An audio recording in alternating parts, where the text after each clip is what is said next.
नमस्कार, आप देख रहे हैं इंडिया न्यूज। मैं हूं आपके साथ अनन्या बेदी।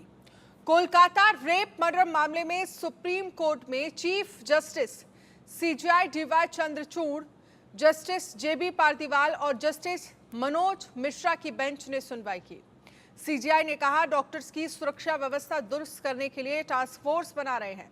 इसमें 9 डॉक्टर्स को शामिल किया गया है जो मेडिकल प्रोफेशनल्स की सुरक्षा और साथ ही वर्किंग कंडीशन और उनकी बेहतरी के उपायों की सिफारिश करेगी। टास्क फोर्स में केंद्र सरकार के 5 अधिकारी भी शामिल किए गए हैं।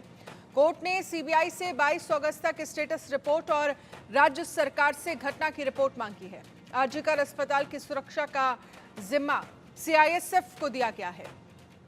केस की अगली सुनवाई अब 22 अगस्त को होगी, यानी कि 2 दिन बाद। इस पूरे मामले को लेकर कोलकाता रेप कांड से जुड़ी बड़ी खबर 22 अगस्त को होगी। मामले पर अगली सुनवाई स्वतः संज्ञान कोर्ट ने लिया था। सुप्रीम कोर्ट ने स्टेटस रिपोर्ट तलब की है। 22 अगस्त को सीबीआई से स्टेटस रिपोर्ट मांगी गई है।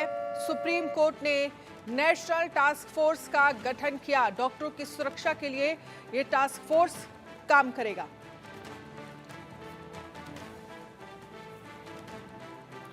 तो सुप्रीम कोर्ट ने नेशनल टास्क फोर्स का गठन किया।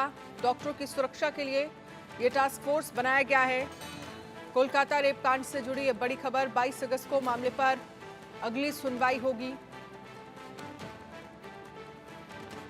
22 अगस्त को सीबीआई से स्टेटस रिपोर्ट तलब की गई।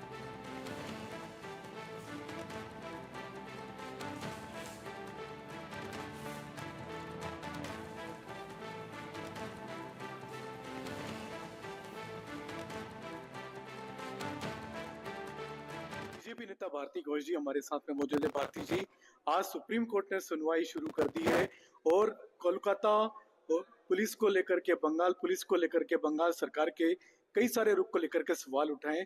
जो ऑब्जर्वेशन है सुप्रीम कोर्ट की, क्या कहेंगे मैडम इस पर? देखिए, सुप्रीम कोर्ट ने बहुत सख्त टिप्पणी किया और ये भी कहा कि स्टेट को डिनायल मोड में नहीं रहना चाहिए।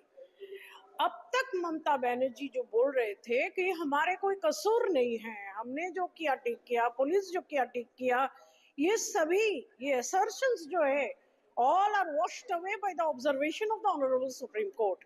अभी तो पता चल गया कि सरकार का रहने का नैतिक कोई अधिकार नहीं है।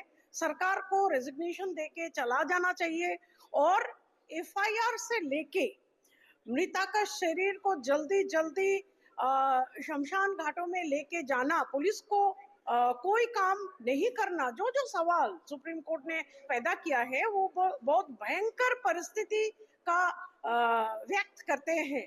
और इसी मामले में सुप्रीम कोर्ट कहा है कि एक नेशनल टास्क फोर्स सभी डॉक्टर को लेके बना दिया जाए और वो national task force action plan तैयार करे, लेकिन एक ही साथ आरजीकर हॉस्पिटल में ज्यादा से ज्यादा पैरामिलिट्री फोर्स ये देने का जो बात हुआ है आज, इससे पता चलता है कि Kolkata police is a complete failure. ऊपर से नीचे तक कोलकाता पुलिस नाकाम रहा और व्यर्थ रहा। एक तो चीज सुप्रीम कोर्ट ने बार बार बोला है कि जब ये घटना घटा तो मर्डर केस का एफआईआर क्यों नहीं हुआ। इस सवाल का उत्तर ममता बनर्जी को देना चाहिए और उनका सरकार और उनका पुलिस कंप्लीटली फेल हो गया, ये स्वीकार कर लेना चाहिए। डिनायल मोड में नहीं रहना चाहिए। ये सुप्रीम कोर्ट का टिप्पणी के बाद जो आज का जो सवाल था कि ममता सरकार ने ठीक किया आज तक कि नहीं किया, ये तो क्लियर हो गया कि ममता सरकार का जो रोल था वो ममता सरकार ठीक से नहीं निभाया। ये बात सुप्रीम कोर्ट ने क्लियर कर दिया। आरजी अस्पताल पर भी सवाल खड़े किए हैं सुप्रीम कोर्ट ने। साथ ही साथ ये भी कहा कि पीड़िता के परिवार को लास्ट तक आप लोगों ने सही समय पर नहीं देखने दी। देखिए, आरजीकर मेडिकल कॉलेज के बारे में सुप्रीम कोर्ट का टिप्पणी बहुत ही भयंकर है, सख्त है। उन्होंने कहा कि सीसीटीवी फंक्शन नहीं कर रहा था, उन्होंने कहा कि कोई इंफ्रास्ट्रक्चर नहीं था, उन्होंने कहा कि कोई ट्रांसपोर्ट डॉक्टर को घर पहुंचने के बारे में कुछ अरेंज नहीं हुआ और आरजीकर मेडिकल कॉलेज और अस्पताल का अंदर में डॉक्टर सेफ नहीं थे। ये बहुत भयंकर ऑब्जर्वेशन है। ये एक बात बहुत क्लियर कर देते हैं कि नैतिकता का आधार पे इसी सरकार को रहने का कोई हक नहीं है, सरकार को चला जाना चाहिए। आप यानी इस ममता बनर्जी से सीधे सीधे आप इस्तीफे की मांग कर रही हैं मैम?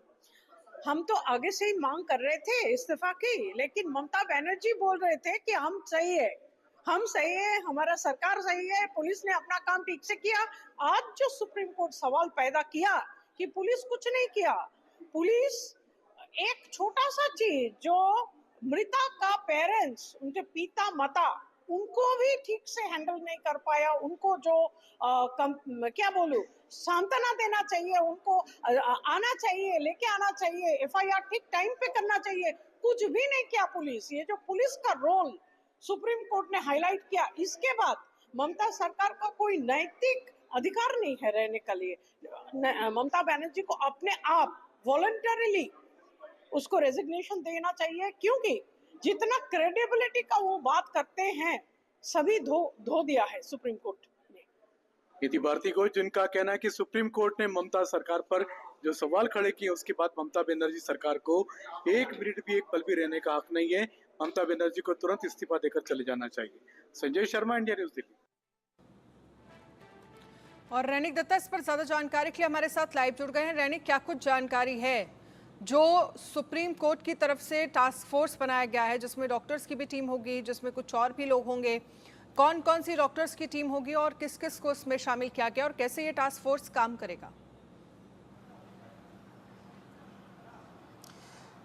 देखिए, सुप्रीम कोर्ट की तरफ से जो नेशनल टास्क फोर्स तैयार किया गया है उसमें 9 लोग शामिल रहेंगे, 9 डॉक्टर्स उसमें शामिल रहेंगे, जिसमें सर्जन वाइस एडमिरल आर के सरियन है, जिसमें doctor Reddy managing director Asian Institute of National Gastrology वो शामिल है, जिसमें doctor M Shrivas doctor of AIIMS Delhi वो भी शामिल है, डॉक्टर प्रतिमा मूर्ति बेंगलुरु के डॉक्टर वो भी शामिल है, doctor Puri director of AIIMS Jodhpur वो भी शामिल है, और उसके साथ doctor Rawat managing member of Gangaram hospital, professor Anita Saxena VC of Pandit BD Sharma college, doctor Pallavi, doctor Padma Srivastava, ये 9 लोग कुल मिलाकर शामिल है ये नेशनल टास्क फोर्स में। और उसके साथ साथ ही ये national task force shall be इनको काम करना पड़ेगा।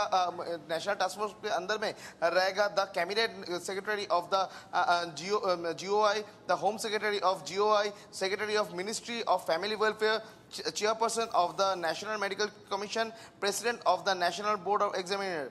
इन लोगों की तरफ से ये नेशनल टास्क फोर्स काम करेगा। मगर नेशनल टास्क फोर्स का काम क्या होगा? नेशनल टास्क फोर्स का काम भी आज सुप्रीम कोर्ट की तरफ से बोला गया है। सुप्रीम कोर्ट की तरफ से बोल दिया गया है 2 इशू के ऊपर नेशनल टास्क फोर्स का मेनली फोकस रहेगा। कौन कौन 2 इशू? पहला issue preventing violence including gender based violence against medical professional. Medical professional के ऊपर जो जेंडर बेस्ड मेडिकल प्रोफेशनल है उनके ऊपर जो हमले का घटना होता है, जो वायलेंस का घटना होता है, इसके ऊपर नजर देना पड़ेगा नेशनल टास्क फोर्स को। दूसरा, providing N enforcement national protocol for respectful and safe working condition for interns, residents, senior residents, doctor. यानी जो डॉक्टर्स का जो मांग था कि उनका सेफ्टी एंड सिक्योरिटी देना पड़ेगा और उनको सेफली काम करने का एक एटमॉस्फेयर देना पड़ेगा, और उसी मांग को सुप्रीम कोर्ट की तरफ से भी बोला गया कि ये जो नेशनल टास्क फोर्स है उनका जिम्मेदारी होगा ये पूरा जो कंडीशन है, ये पूरा सिचुएशन को स्टैब्लिश करना, ये जो safe and respectful protocol condition है वो कंडीशन को तैयार करना। पूरा जो डॉक्टर्स जो इंटर्न है जो काम करते हैं हॉस्पिटल में, उनका जो सेफ्टी एंड सिक्योरिटी का जिम्मेदारी ये नेशनल टास्क फोर्स का होगा। इसके लिए क्या क्या करना पड़ेगा उसका पूरा डिसीजन, उसका पूरा ब्लूप्रिंट 3 हफ्ते के अंदर एक इंटरिम रिपोर्ट ये नेशनल टास्क फोर्स को देना पड़ेगा सुप्रीम कोर्ट में। और उसके साथ साथ ही सुप्रीम कोर्ट का ऑर्डर है कि 2 महीने के अंदर पूरा एक complete report, full complete report जो है वो सुप्रीम कोर्ट में सबमिट करना पड़ेगा ये नेशनल टास्क फोर्स को। यानी लगातार 10 दिन से जिस तरीके से डॉक्टर्स का प्रदर्शन चल रहा था पूरा देश भर में, तो बना दिया गया है, इसके बाद डॉक्टर्स की तरफ से क्या प्रतिक्रिया सामने आ रही है? और साथ ही आपसे ये भी समझना चाहेंगे, क्या डॉक्टर्स का जो प्रोटेस्ट है उनकी मांगों को लेकर वो अभी भी जारी है?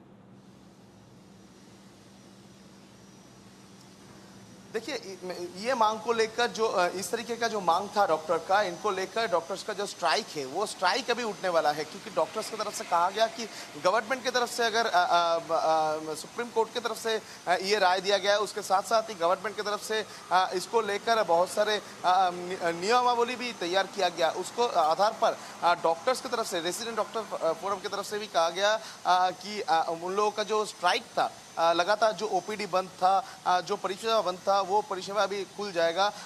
ये जो स्ट्राइक को उठा लिया जाएगा, वो लोग स्ट्राइक रिवोक कर रहे हैं। मगर दूसरी तरफ ये आरजी कौर मेडिकल कॉलेज का जो इंसिडेंट हुआ था, ये लड़की का जस्टिस देने का लिए जो प्रोटेस्ट पूरा कोलकाता में, पूरा पश्चिम बंगाल में चल रहा था, वो अभी भी जारी रहेगा। अर्जिकर डॉक्टर्स की तरफ से जो बार बार से जो मांग किया जा रहा था कि जल्द से जल्द जो गुनहगार है उनको पकड़ा जाए, उनको कड़ी से कड़ी सजा दिया जाए, ये जो मांग है, ये मांग को लेकर उन लोगों का जो प्रोटेस्ट अभी भी जारी है। और अर्जिकर मेडिकल कॉलेज का जो डॉक्टर्स, उन लोगों की तरफ से प्रदर्शन भी जारी रहेगा। चलिए रैनिक, बहुत बहुत शुक्रिया तमाम जानकारी के लिए। इसके साथ ही इस पूरे मामले को लेकर दिल्ली से हमारे संवाददाता आदित्य की एक रिपोर्ट देखिए।